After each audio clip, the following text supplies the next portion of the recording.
महाकारुणिक तथागत सम्यक संबुद्ध को मेरा त्रिवार नमन है, वंदन है। मैं आज तथागत के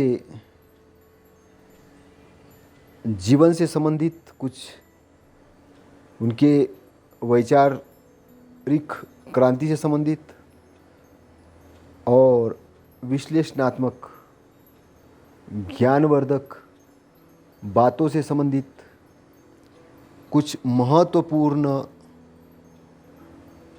बातों पर, विचारधारा पर प्रकाश डालने वाला हूँ। कृपया ध्यान से सुने। तथागत सम्यक संबुद्ध जब हो गए, जब वे पहले सिद्धार्थ गौतम थे, तथागत सम्यक संबुद्ध हुए, तो उनके अंदर में क्या परिवर्तन हुआ? जो जन्म और मृत्यु का जो बंधन है, उस बंधन को उन्होंने तोड़ दिया। मतलब जन्म ग्रहण करने से और मृत्यु होने से, ये दोनों बंधनों से वे मुक्त हो गए। जिस चीज़ का जन्म होता है, मृत्यु उसी का होता है। बात समझना, बहुत महत्वपूर्ण बात बोल रहा हूँ। जिसका जन्म होता है उसी की मृत्यु होती है। जिसका जन्म नहीं होता उसकी मृत्यु नहीं होती है। ये शाश्वत सिद्धांत है। और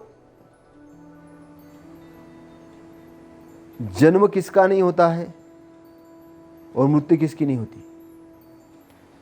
जन्म उसका नहीं होता है कि जिसने जन्म का बीज ही खत्म कर दिया हो। तो जन्म टेम्पररी चीजों का होता है, अनित्य चीजों का होता है। परमानेंट चीज का जन्म नहीं होता है, वो ऑटोमेटिक है। और ये घटनाक्रम जो है, ये प्रकृति के अंदर है। एक परमानेंट तत्व है और एक अस्थाई तत्व है। ब्रह्मांड के अंदर में दो तत्व है। अस्थाई जो है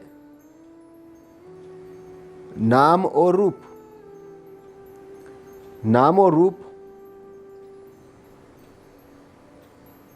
ये अस्थाई है,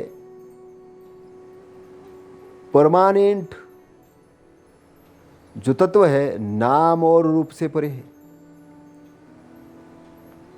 परमानेंट जो तत्व है वो नाम और रूप से परे है।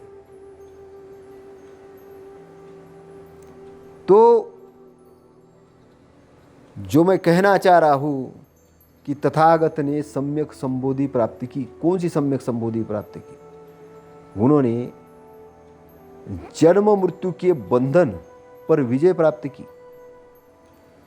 वो अरहत सम्यक संबुद्ध हुए।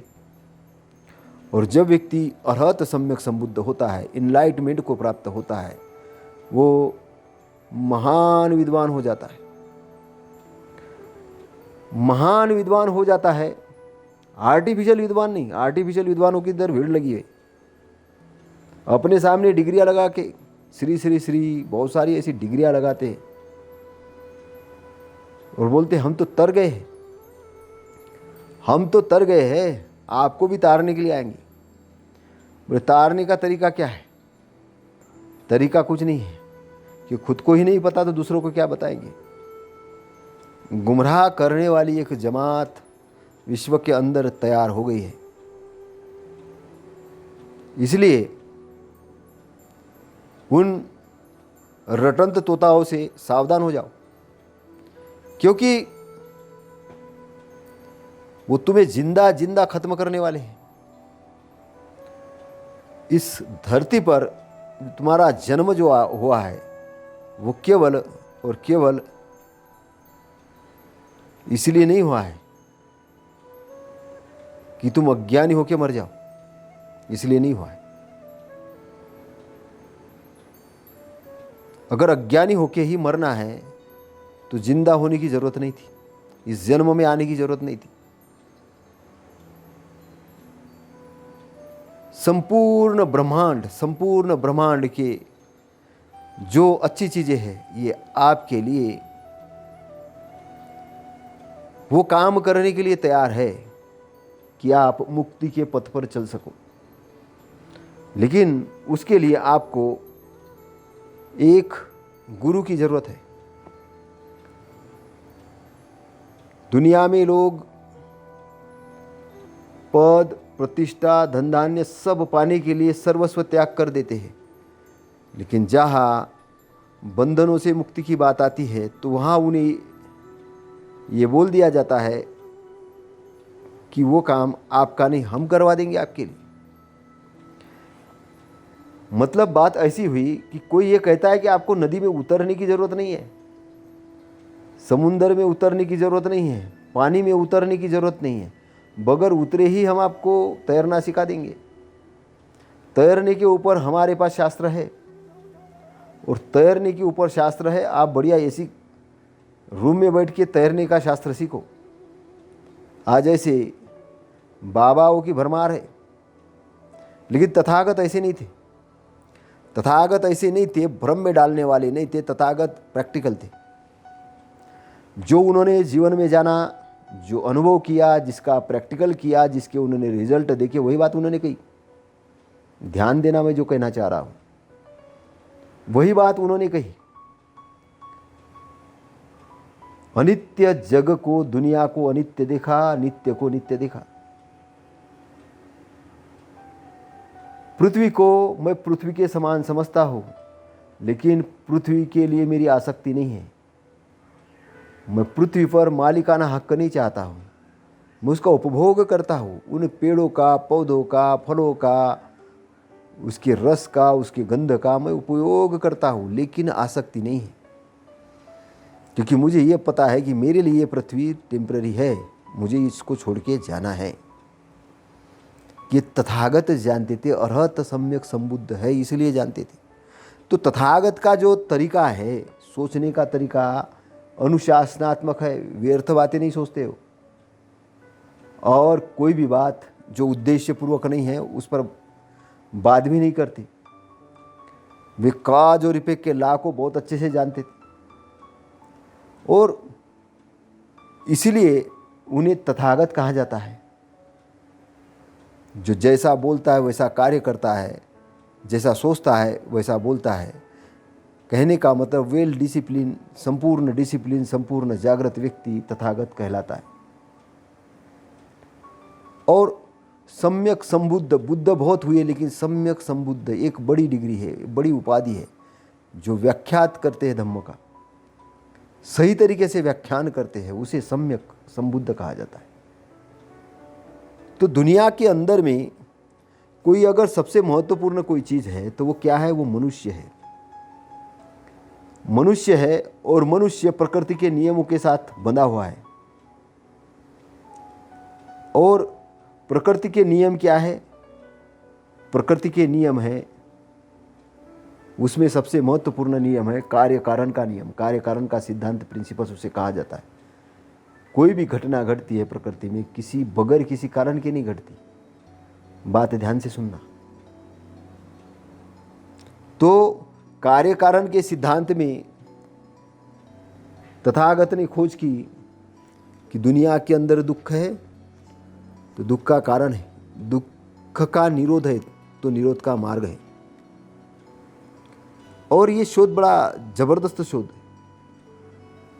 ये शोध की जो प्रवृत्ति थी उनकी, ये बचपन से ही थी। क्योंकि उनको जो वातावरण मिला था बचपन का, वो बड़ा अच्छा था, क्योंकि वो राजपुत्र थे। और राजपुत्र होने के कारण उस समय के जो, उस वक्त के जो दार्शनिक, महान दार्शनिक जो कपिल थे, इनका बड़ा प्रभाव था।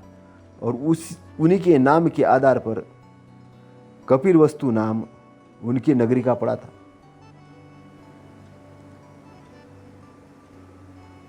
उनको बचपन से ही व्याकरण, शास्त्र, वेद, वेदांग, उपनिषद, इस पर शिक्षा प्राप्त हुई थी। अब समझना, व्याकरण है, शास्त्र है, वेद है, वेदांग है, उपनिषद है, इस पर शिक्षा प्राप्त हुई थी। मनुस्मृति पे शिक्षा नहीं प्राप्त हुई, पुराणों पर प्राप्त नहीं हुई, रामायण महाभारत पर प्राप्त नहीं हुई। ध्यान देना, ये उसके तथागत के बाद में लिखे गए ग्रंथ हैं। अगर पहले लिखे गए होते तो पाली के अंदर में उसका जिक्र जरूर आता, लेकिन आया नहीं। ध्यान रखना, ध्यान रखना। आप बड़ी गहराई की बात मैं आपको बताना जा रहा हूं। तो उनके पिताजी राजा शुद्धोधन ने सब्बमित नाम की एक गुरु थे, उनके पास भेजा। उन्हें दर्शन शास्त्र के अंदर में उनकी बड़ी पकड़ थी। इसके अलावा जो एक व्यक्ति जिनका नाम भारद्वाज था, इनके पास उन्होंने चित्त को एकाग्र करने और समाधिस्थ करने का अभ्यास किया। और जो ये भारद्वाज जो थे, ये उस समय के जो आलार काराम उनके शिष्य थे। और खेलते खेलते उनको जब खेलने भी जाते थे तो पेड़ के नीचे बैठ जाते थे, ध्यान लगाते थे। पिताजी को ऐसा लगता था उन्हें कि बच्चे का विकास सर्वांगीण होना चाहिए, मानसिक विकास के साथ शारीरिक विकास भी होना चाहिए। ये बात वो बहुत बड़े ध्यान से रखते थे। बचपन उनका बहुत बढ़िया था, करुणामय था। उनको ये कभी पसंद नहीं था कि एक आदमी दूसरे का शोषण करे। एक दिन क्या हुआ कि वो अपने खेत पे गए और वहाँ उन्होंने दृश्य देखा कि मजदूर जुताई कर रहे हैं, बांध बना रहे हैं, लेकिन उनके शरीर पर पर्याप्त कपड़े नहीं हैं। उनके जो शरीर है गर्मी से तप रहे हैं। इसका उनके चित्त पर बड़ा प्रभाव पड़ा।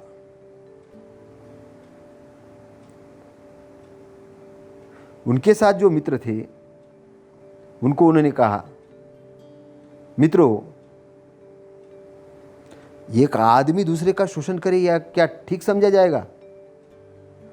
मजदूर मेहनत करे और मालिक गुलछर्रे उड़ाए, ये कैसे ठीक है? अब मित्रों के पास में इसका कोई जवाब का हल ही नहीं था। उन्होंने कह दिया कि मजदूरों का जो जन्म हुआ ना, ये मालिकों की सेवा करने के लिए हुआ है।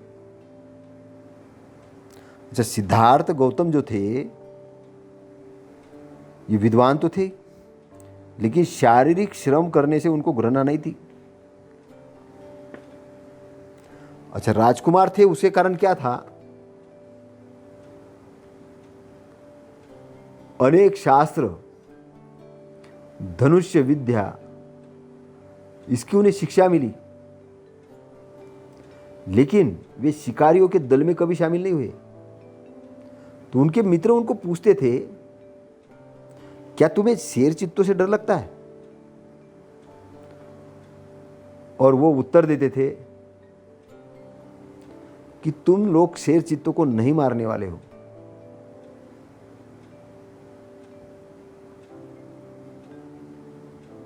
तुम हिरणों और खरगोश जैसे निरपराध जानवरों को मारने वाले हो। तुम मित्र कहते, अरे भाई, तुम शिकार के लिए नहीं चलना चाहते हो तो केवल हमारा निशाना देखने के लिए चलो। तो वो उत्तर देते थे, मैं निर्दोष प्राणियों की हत्या का साक्षी नहीं बनना चाहता। अब उनकी इस प्रकार की सोच से प्रजापति गौतमी बड़ी चिंतित हो उठती थी।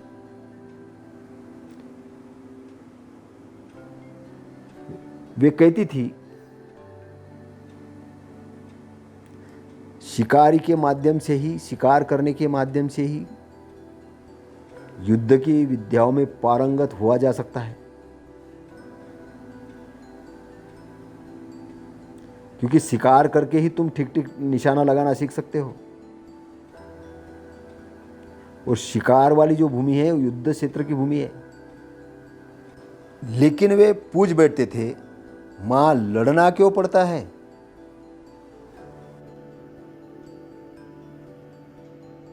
अब प्रजापति गौतमी कहती, लड़ना धर्म है, देश रक्षण के लिए तो लड़ना पड़ता है बेटा। अब उनके इस प्रश्न का समाधान नहीं होता था। वे पूछ बैठते थे, माँ बताओ, एक मनुष्य का दूसरे मनुष्य को मारना यह मनुष्य का कैसा धर्म हो सकता है? अब गौतमी कहती, बेटे अगर लड़ाई नहीं करेंगे तो राज्य का संरक्षण कौन करेगा? तो सिद्धार्थ कहते, परंतु माँ एक व्यक्ति दूसरे को प्रेम करने लगे, हिंसा न करते हुए भी अपने राज्य का संरक्षण करेंगे कि नहीं करेंगे? अब इस प्रश्न पर वो निरुत्तर हो जाती थी। वे क्या करते थे कि मित्रों को अपने साथ में बैठकर ध्यान लगाने के लिए प्रेरित करते थे, उनको बैठने का ढंग सिखाते थे और एक विषय पर ध्यान केंद्रित करना सिखाते थे। वे उनको परामर्श देते थे, ऐसी भावना करनी चाहिए, मैं सुखी रहूं, मेरे संबंधी सुखी रहे। अब मित्र जो लोग थे उनकी बातों को सुन के हंसते थे और उनके बातों को ज़्यादा महत्व नहीं देते थे। सिद्धार्थ के माता पिता को भी उनका ध्यानस्थ होना अच्छा नहीं लगता था। उनको लगता था कि ये उनके अनुकूल नहीं है। लेकिन सिद्धार्थ का विश्वास था, योग्य भावनाओं पर चित्त एकाग्र करने से अपने अंदर से मैत्री भाव को बहुत व्यापक कर सकते हैं। क्योंकि सामान्य रूप से जब हम प्राणी मात्र के बारे में विचार करते हैं तो हमारे मन के अंदर में भेद विभेद घर कर जाते हैं और ऐसी मान्यताओं के शुरुआत में हम चले जाते हैं कि पालतू जानवरों को प्रेम करो, हिंसक जानवरों का द्वेष करो, मित्रों से प्रेम करो, शत्रु से द्वेष करो। तो सिद्धार्थ सोचते थे कि हमें इस प्रकार की विभाजन रेखा से पार जाना चाहिए। यह कार्य तभी कर सकते हैं कि जब हम अपने ध्यान में इस व्यवहार जगत की जो सीमाएं हैं उसको लांघ सके। बहुत महत्वपूर्ण पॉइंट है, उसको लांघ सके, इस व्यवहार जगत की सीमाओं को। अब सिद्धार्थ गौतम का जो बचपन था बड़ा करुणामय था। खेत पे एक दिन वो बैठे थे और बड़ा शांति का आनंद ले रहे थे। उस समय एक पक्षी उनके सामने आ गिरा। अब पक्षी को तड़पते देख सबसे पहले वो उसके पास पहुंचे, पानी पिलाया और गोद में लिया और अपने छाती से उसे गर्मी देने लग गए। आश्चर्य हुआ कि इस निरपराध पक्षी को किसने मारा होगा। इतने में क्या उनका जो ममेरा भाई देवदत्त वहां पहुंचा। उसने कहा, मैंने एक पक्षी को तीर मारा है, वह यहां कहीं गिर पड़ा है, तुमने देखा है क्या? उन्होंने कहा, हाँ। घायल पक्षी अच्छा हुआ, उन्होंने उसे बताया। तो देवदत्त ने कहा कि वो पक्षी मुझे दो।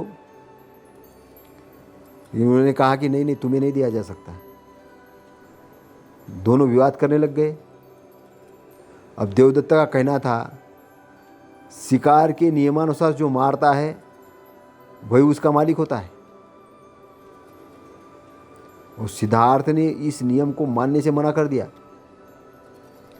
उन्होंने कहा जो रक्षा करता है वो उसका मालिक होता है, ये हत्यारा कैसे मालिक होगा।